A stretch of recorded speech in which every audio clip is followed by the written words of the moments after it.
Et bonjour, c'est Nicolas de Immobilier Compagnie. Je suis super content de te retrouver dans cette émission. C'est génial, j'ai la patate, j'ai la forme.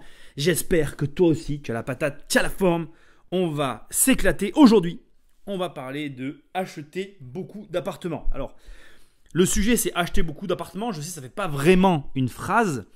Mais l'idée, c'est pas d'avoir une phrase. L'idée, c'est de parler de ça, d'acheter beaucoup d'appartements. Du fait d'acheter beaucoup d'appartements, de ce que ça implique, et je finirai par te donner un conseil. Pour le coup, là, je vais le reconnaître, le conseil que je vais te donner à la fin, il y a de grandes chances que tu le connaisses. Il est un petit peu bateau, mais j'ai vraiment envie de malgré tout parler de ce sujet parce que je pense que pour le coup, cette émission n'aura que grand intérêt. Finalement, tout ce qui va se trouver à l'intérieur et le conseil ne sera qu'un petit peu accessoire, alors que d'habitude, c'est un petit peu l'inverse. Avant de commencer, je te propose très humblement de me donner une note sur le podcast, n'est-ce pas? Ça m'aide beaucoup, peu importe là où tu l'écoutes. Et pense à parler de mon émission à une personne autour de moi. Je ne demande jamais rien sur YouTube, mais là, ici, je te le demande. Parce que les podcasts, c'est très différent. Et voilà, pense à le faire. Tu peux aussi suivre mes aventures par mail. Attention, hein, sur les mails, j'écris un petit peu sur le pouce. Je ne fais pas trop attention à ce que j'écris. C'est brut de décoffrage. Ça part comme ça vient ou ça vient comme ça part. Peu importe, tu vois ça comme tu veux. Voilà. Et on est parti sur ce sujet qui est d'acheter beaucoup d'appartements. Alors, je vais commencer par le début. Et le début que je vais te donner, c'est une des dernières choses auxquelles j'ai pensé avant de faire cette émission. En fait, quand tu décides, comme moi, de vouloir beaucoup d'appartements et donc de passer à l'action et d'en acheter beaucoup, eh bien, il faut que tu penses au futur. Et surtout, il faut que tu penses il faut que tu arrives à mesurer. Alors, c'est très compliqué de savoir ça, mais il faut que tu sois en mesure de définir si tu es apte à absorber la croissance. Alors, qu'est-ce que ça veut dire? Je ne sais pas si tu sais, en fait, si tu me suis ou pas, mais moi, j'ai très précisément 2 fois augmenté mon patrimoine. Et les 2 fois où je l'ai fait, ça s'est passé de 2 manières totalement différentes. La première fois, ça s'est mal passé. Et la deuxième fois, ça s'est pas passé de la même manière. Je ne peux pas encore te dire si ça s'est bien passé ou pas, puisque je suis en plein dedans. Et puis surtout, je suis en plein encore à nouveau arbitrage. Enfin bon, bref, je crois que je serai en arbitrage jusqu'à la fin de ma vie, mais ça, c'est un autre problème. En tout cas, la première fois, ça s'est mal passé. Et tu sais que j'adore parler de ce qui se passe mal, parce que c'est là où tu vas apprendre le plus de choses. Et ça s'est mal passé parce que j'ai très mal évalué la croissance. J'ai très mal évalué la charge de travail. Alors, pour te donner un ordre d'idée, la fois d'avant, j'ai doublé mon patrimoine. Alors, si j'avais 25 appartements, j'en ai eu 50. Si j'en avais 10, j'en ai eu 20. Si j'en avais 15, j'en ai eu 30. Bref, tu prends le nombre de logements que j'avais la dernière fois où j'ai fait un arbitrage et j'ai tout simplement doublé ce nombre. Et il s'est produit une chose à laquelle je n'avais absolument pas pensé. Eh bien, je me suis retrouvé débordé par la gestion. Alors, qu'est-ce que ça veut dire débordé par la gestion? Eh bien, ça veut dire que j'ai eu des problèmes un petit peu partout à différents endroits en même temps et que j'ai très mal géré l'ensemble de ces problèmes. Et la vérité, c'est que j'ai eu une très très très difficile période à ce moment-là, puisque des problèmes en immobilier, ça se traduit par quoi? Par des impayés. Des impayés, ça se traduit par quoi? Eh bien, par de la marge brute. Alors brute avant impôt dans ma poche que je n'avais pas. Et ça se traduit par quoi? Plus d'argent, et ça se traduit par des galères. Et ce qui s'est passé, donc finalement, très simple à comprendre, c'est que je me retrouve avec un parc qui est à l'équilibre. Et figure-toi que quand tu vis de tes loyers, l'équilibre, eh bien, ça ne suffit pas. Certes, ça te paye tes faux frais, mais je peux même te le dire, il y a des impôts que c'est moi qui les ai payés. Alors, comment j'ai fait? Je ne le sais toujours pas. Des fois, quand tu vas trouver des ressources comme ça, tu ignores comment tu as fait, mais je l'ai fait parce que je n'envisageais pas de faire faillite et donc j'ai payé tout ce que je devais. Je ne vais pas te mentir, non sans mal, mais je l'ai fait. Et j'ai très très mal du coup absorbé tout ce qui a découlé de cette augmentation de mon patrimoine. Et alors, quelle leçon j'en ai tiré? La première leçon que j'en ai tirée, c'est que lorsque tu as un patrimoine qui est déséquilibré financièrement, ça veut dire que la somme du patrimoine que tu possèdes en capital est mal répartie, puisque moi c'était le cas, mais c'est toujours le cas. Aujourd'hui, mon patrimoine a une répartition très étrange. J'ai quelques lots qui représentent toute la valorisation de mon patrimoine et qui ne sont pas les lots qui me rapportent le plus d'argent. Et les lots qui me rapportent le plus d'argent ne sont pas les lots qui ont la plus grosse valorisation. Tu vois l'idée un petit peu, tu vois, la consistance du patrimoine. Un patrimoine, il est différent pour chacune des personnes et il génère des problèmes pour chacune des personnes de manière différente. Donc bien évidemment, tu peux ne pas être dans le même cas que moi et du coup ne pas rencontrer les mêmes problèmes que moi. Ceci étant, au demeurant, c'est pareil, tu peux très bien comme moi avoir des lots et lorsque tu grossis, en fait, tu n'es plus centré finalement sur un nombre de lots défini. Moi, si tu veux, aujourd'hui, avec les sociétés commerciales que j'ai d'un côté, le patrimoine que j'ai de l'autre, le finalement quotidien que je peux avoir, eh bien, de doubler mon patrimoine, si tu veux, ça a été fatal. Alors, je vais rentrer un petit peu dans la structure de mon patrimoine. Qu'est-ce qui s'est passé précisément? En fait, dans les lots que je possédais, il y avait des unités qui n'étaient pas terminées. Et dans un petit peu tous les lots que j'avais. C'est-à-dire que j'avais de la marge partout, j'avais des lots qui étaient inachevés, mais ça fonctionnait. Et le fait de grossir, d'avoir des impayés qui se sont propagés et cette finalement notion d'inachevé dans mon patrimoine, ça m'a été complètement fatal. Ça a fait que, si tu veux, j'étais en déséquilibre financier et je me suis retrouvé dans une grosse difficulté. Finalité, comment je m'en suis sorti? En revendant, on va pas se mentir. Du coup, j'ai dégagé du cash. Du coup, en même temps que je revendais, c'est souvent comme ça que ça se passe, les impayés se sont résorbés. Et je me suis retrouvé finalement d'une situation de galère totale dans la situation dans laquelle j'étais avant, avec finalement moins de lots entre les deux arbitrages que la fois d'avant. Et donc, on a arbitré, on a racheté, on a regrossi à très grosse échelle ce coup-ci. Et qu'est-ce qu'on a changé entre les deux? Parce que c'est ce qui va t'intéresser. Qu'est-ce que j'ai changé? Eh bien, j'ai simplement terminé toutes les unités que je n'avais pas d'achever la fois d'avant où j'ai grossi. Donc déjà, si je pouvais te donner les prémices du conseil, tu verras ce que je te dirai après, mais bien évidemment, c'est de finir ce qu'on a commencé. Mais tu verras que dans la pratique, c'est plus complexe. On a un petit peu parfois envie d'aller plus vite que la musique et là-dessus, moi, je peux plaider coupable. Mais voilà, en tout cas, si je devais te faire un retour d'expérience sur les 2 fois où j'ai grossi, pourquoi dans le premier cas ça s'est mal passé? Bien parce que je n'avais pas achevé complètement tout ce que j'avais à faire en fait et que j'ai voulu quand même malgré tout grossir d'un coup. Et la deuxième fois, ça s'est beaucoup mieux passé parce que, tout simplement, j'avais achevé ce que j'aurais dû achever la fois d'avant et là ça a été beaucoup plus simple. Alors, je vais aussi pas te mentir, je suis toujours dans la même situation. En fait, je crois que je serai en permanence dans la même situation. J'ai toujours dans mes lots des unités qui sont inachevées. Alors, aujourd'hui, ce sont pour la plupart des unités nouvelles, mais il y a des unités d'anciens lots où effectivement, il y a encore des travaux à faire et on est en train de les faire. Donc aujourd'hui, en fait, on raisonne par bâtiment et donc on essaye de terminer entièrement les bâtiments pour passer au suivant. Ce n'est pas facile, je ne vais pas te mentir, ce n'est pas facile. Et ça demande une certaine organisation. Voilà. Mais ça, c'est le propos d'autres sujets. Nous n'allons pas nous étaler là-dessus. Alors, acheter beaucoup d'appartements, tu pourrais te dire, est-ce que c'est compliqué? Est-ce que c'est facile? Comment ça se passe? Alors, je voudrais aborder ce sujet et te dire qu'en fait, ce n'est ni facile, ni difficile. Ce n'est ni l'un, ni l'autre. Tout d'abord, il faut que tu comprennes une chose, c'est que généralement, on fait augmenter son patrimoine au fur et à mesure de ses compétences et de ses capacités. Et que donc, c'est pour la personne en question, donc toi, moi, peu importe qui, indolore, incolore, inodore, parce que tout simplement, ça va avec ta croissance, enfin plutôt avec ton évolution. Et au fur et à mesure que tu évolues, tu absorbes des lots et tu avances. La partie la plus difficile pour tous les investisseurs, c'est la banque.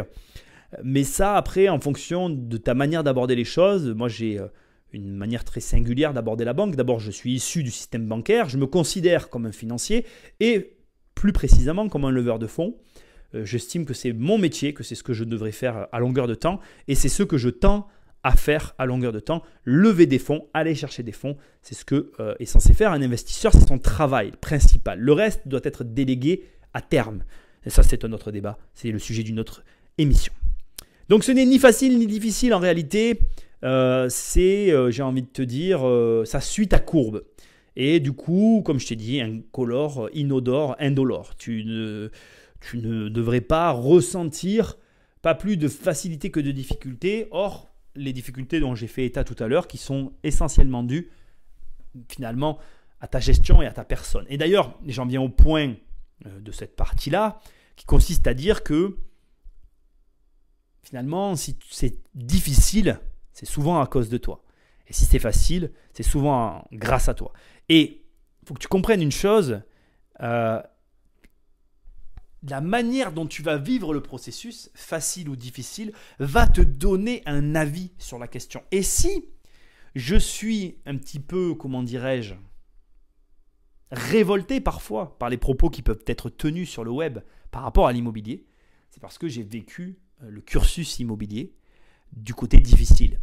Et si j'ai vécu le cursus immobilier du côté difficile, c'est parce que je viens du caniveau. C'est parce que j'ai fait de l'investissement sans argent. Et que fatalement, si toi qui m'écoutes, tu es cadre, tu gagnes 10 000 euros par mois, eh bien pour toi, ce sera facile. Tu vas arriver au même résultat que moi sans connaître la moindre des difficultés que moi j'ai pu connaître. Et je ne vais pas te mentir, moi je m'adresse aux gens qui n'ont pas d'argent comme moi, je n'en avais pas et qui veulent avoir de l'argent. Je ne dis pas que si tu as de l'argent, tu ne dois pas m'écouter, mais je dis que, pour te donner un exemple, j'ai une personne autour de moi qui est un de mes clients, qui a fait appel à mes services, qui a de l'argent comme je n'en ai jamais eu. Et la dernière fois, sur un coup de téléphone, je lui ai fait gagner 50 000 euros. Mais forcément, mes conseils qui sont un petit peu agressifs auprès de mes clients par rapport à des comportements financiers ne vont pas avoir les mêmes conséquences si tu viens me voir et que comme moi, tu n'as pas un rond, où là, le conseil où j'ai fait gagner 50 000 euros, tu n'en feras peut-être gagner que 50, 500 ou 5 000. Et où à l'inverse, comme lui, si tu viens me voir et que tu as déjà de l'argent, je vais te donner le conseil et bim, tu vas t'en prendre 50 dans la poche. C'est tout à fait logique. Quand on te dit l'argent appelle l'argent, c'est parce que ta situation de base conditionne la manière dont tu vas vivre le parcours. Et le parcours est donc ni facile ni difficile. Il est 100% corrélé à ta situation. Et donc avoir beaucoup d'appartements, eh bien, c'est d'abord dépendant de ta gestion générale et deuxièmement, très dépendant de ta situation de départ. On va finir avec la troisième partie de cette émission que j'aime beaucoup. C'est que je veux quand même te dire une chose qui est importante pour être le mec qui est coupable d'avoir fait la vidéo qui dit combien d'appartements pour vivre de l'immobilier. Il faut quand même savoir que le rêve qui est caché derrière ce faux titre, c'est plutôt non pas le nombre, mais le confort que va te procurer le parc et ce que tu en attends. Avoir un parc locatif, c'est super, mais qu'est-ce que tu en attends? Et en vérité, ce n'est pas le nombre qui fera le rêve, mais le rêve qui fera le nombre. Tu vois ce que je veux dire? Si tu me dis, Nicolas, moi en fait, je veux créer une boîte et j'aimerais que cette boîte, elle me permette de vivre au quotidien et pour la lancer, j'ai besoin de 2 000 euros par mois. Tu n'auras pas besoin des mêmes choses que si tu me dis, Nicolas, je veux être rentier immobilier à 15 000 euros par mois. Tu comprends? Et c'est cette dualité de rêve qui implique une différence d'attente ou plutôt de nombre nécessaire pour arriver à l'objectif. De la même manière, si tu me dis je veux créer une boîte et je ne veux pas faire de l'immobilier mon métier, avoir un faible nombre de logements mais optimisés de par leur exploitation peut être judicieux. À l'inverse, si tu veux vraiment un immobilier comme une entreprise qui tourne en ligne de fond en parallèle de ton activité, il va falloir plutôt partir sur du classique et viser du nombre. Bref, tu comprends qu'il y a beaucoup de stratégies. Alors, on arrive à un petit premier point avant le conseil où j'ai envie de te dire, quoi qu'il arrive, quoi que tu décides, si tu veux avoir beaucoup d'appartements, attention à la masse de travail.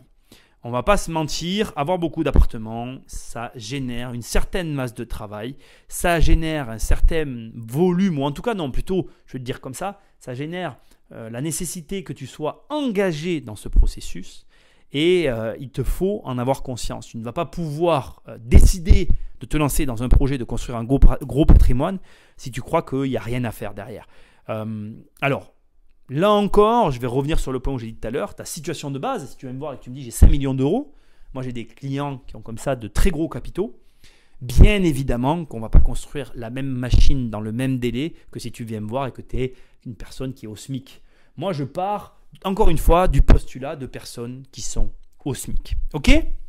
Je voudrais, avant de conclure l'émission, qui est déjà intéressante, te faire un petit point positif, point négatif de la situation, avec un avis middle. Tu sais, j'aime bien un petit peu les trucs entre deux.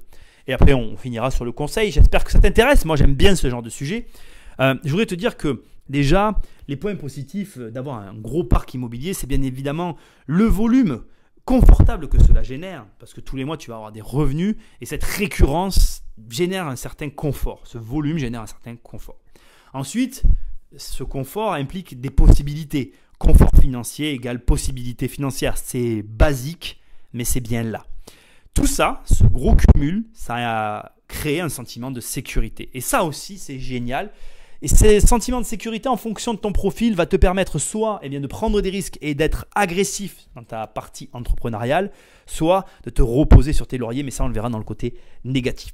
Je ne vais pas te mentir, si tu as bien fait ton taf, si tout tourne correctement, ça te permet d'avoir du temps et surtout si tu es capable de tout déléguer, si tu as tout bien fait au départ. Et ensuite, d'avoir constitué un gros patrimoine, ça t'a appris à aller chercher, à aller trouver des ressources que la plupart des gens ne sont pas capables d'aller trouver. Et ça, crois-moi, c'est une compétence très avantageuse, une compétence très avantageuse et très rare. Je voudrais maintenant te donner un petit mot sur les points négatifs. Bien évidemment, il y a un laps de temps avant d'arriver au point critique, au moment où tu vas pouvoir tout déléguer. Et donc, durant ce temps-là, il va falloir gérer l'intendance, en tout cas l'entre-deux, le moment où tu commences à créer jusqu'au moment où tu arrives à tout mettre en place et où tu vas pouvoir finalement te délester du travail. Donc il y a un moment de gestion qui n'est pas très agréable. Ce temps est plus ou moins long, mais encore une fois en fonction de tes moyens de départ. Et comme je te l'ai dit tout à l'heure, point négatif, il faut finir. Parce que ne va pas croire que c'est simple de tout finir. Il y a plein d'aléas, d'imprévus, de problèmes et il faut se donner le temps de finir. Et beaucoup d'investisseurs ne parlent pas de ça. Je pourrais même en faire le sujet complet d'une émission. Mais commencer c'est bien, finir c'est mieux et ce n'est pas facile. Tout à l'heure, je vais faire un pont avec un des points positifs dont je t'ai parlé tout à l'heure, avec le sentiment de sécurité, je l'ai sous-entendu. Il y a bien évidemment, lorsqu'on a un sentiment très fort de sécurité, on peut aussi avoir un revers de médaille qui est 100% dû à ton profil, à ta personne, et c'est le fait que tu puisses t'empâter, que tu puisses finalement te reposer sur tes lauriers, prendre l'argent et laisser tourner tout ça sans te prendre la tête. C'est bien de savoir le faire de temps en temps, mais ça peut très vite devenir un point négatif. Tu peux très vite rentrer dans un cercle vicieux où finalement, à faire rien pour faire rien, tu ne fais rien et tu n'avances pas. Point négatif encore de constituer et d'acheter beaucoup d'appartements, c'est le temps que ça peut prendre. Alors encore une fois, c'est très relatif, mais je veux quand même être clair, dans tous les cas, ça prendra du temps. Ce n'est pas quelque chose que tu vas faire en moins d'1 an. Même si tu as un gros capital et même si tu délègues tout, il va y avoir du temps qui va être pris pour pas mal de points qui doivent être mis en place avant que cela fonctionne réellement en automatique. On n'est pas sur de vrais business automatisés. On peut y arriver, je ne vais pas nier le fait que c'est possible, mais il y a un délai, il y a un delta. Et je pense qu'il faut en avoir conscience et en plus, ça prend du temps pour intégrer le processus. Ok ? Je vais finir sur ces points négatifs par la négation même, mais qui est malheureusement nécessaire. Il faut que tu aies les moyens de tes ambitions. Souvent, on te dit vise les étoiles et tu arriveras au moins sur la Lune, ou c'est l'inverse, vise la Lune et tu arriveras sur une étoile. Bon, bref, on s'en fout, tu as compris l'idée. Avoir les moyens de ses ambitions, pour moi, ça veut dire tu peux viser la Lune et y arriver, tu peux viser les étoiles et y arriver, tu peux viser la Lune et tomber sur une étoile, peu importe. Mais donne-t'en les moyens. Je vois beaucoup de gens qui ont de très grosses ambitions, mais qui derrière ne se donnent pas les moyens d'arriver à leurs ambitions.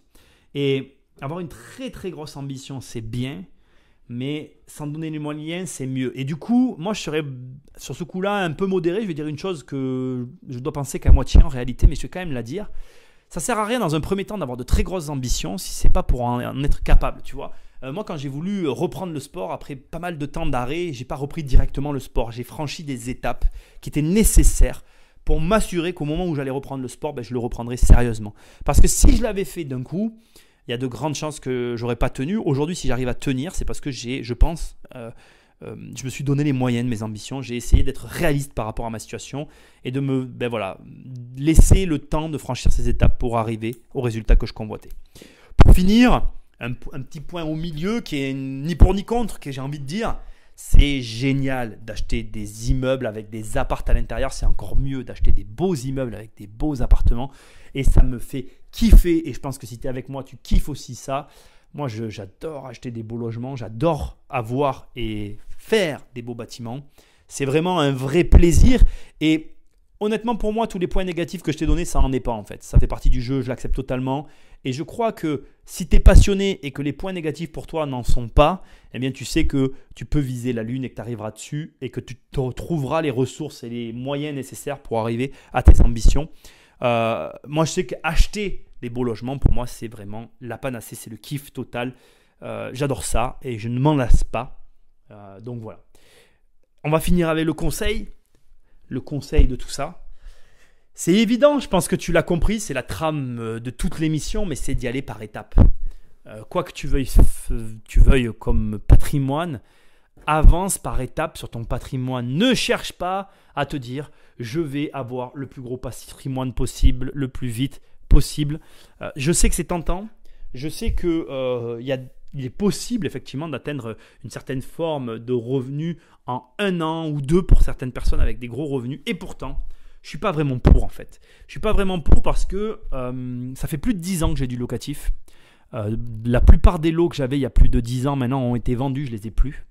Mais j'ai quand même gardé certains lots depuis 10 ans. J'ai 2 lots notamment que j'ai en tête là tout de suite. Et puis il y en a d'autres, il faudrait que je regarde, mais que j'ai depuis plus de 10 ans. Et je peux te dire que il se passe plein de choses en fait. Et que tu n'as pas idée en fait de jusqu'où ça peut aller les emmerdes en immobilier. Je pense que si tu me suis, tu sais que je déteste cette phrase, l'argent des autres. Parce qu'en 10 ans, je peux t'assurer que si j'ai bien vu une chose, c'est que c'était mon argent. Et que même effectivement, si je comprends la gymnastique mentale qui a poussé des personnes à prononcer ces phrases-là, c'est pas du tout vrai parce que quand c'est ton argent et qu'il en manque et que tu dois aller le chercher pour donner la différence, et bien là tout de suite c'est plus l'argent des autres. Quand ton patrimoine finalement a un déséquilibre parce que tu veux grossir et parce que c'est logique pour toi et que tu dois aller chercher dans tes ressources et au détriment de ta vie, c'est plus l'argent des autres. Et y aller par étapes, c'est le meilleur des conseils. Je peux comprendre et je suis le premier à aimer que ça aille vite. Je suis le premier à aimer cueillir le fruit de mes résultats dans le temps que je me suis imparti. Mais il y a des choses pour lesquelles prendre le temps, ce n'est plus de notre époque aujourd'hui, on aime que les choses aillent vite et d'ailleurs on s'en rend compte, on dit que ça va de plus en plus vite, mais je crois que c'est parce que nos communications, nos manières de fonctionner sont beaucoup plus rapides, on se connecte beaucoup plus vite aujourd'hui avec le web, mais je crois que être capable de se laisser le temps, aujourd'hui c'est une chose importante. Allez, je pense que tu as compris l'idée. Acheter beaucoup d'appartements, ça reste quand même super. C'est un vrai challenge et c'est surtout un vrai plaisir à l'arrivée quand on arrive à ce que tout soit à flot. Moi, je peux que t'inviter à te lancer dans ce genre de projet, mais fais-le avec intelligence. Tu y vas par étapes et tu verras, tout va bien se passer. Pense à me noter cette émission parce que tu sais que c'est important pour moi. Parle-en à quelqu'un autour de toi. Et moi, je te dis à très bientôt dans la prochaine émission sur le podcast. Salut!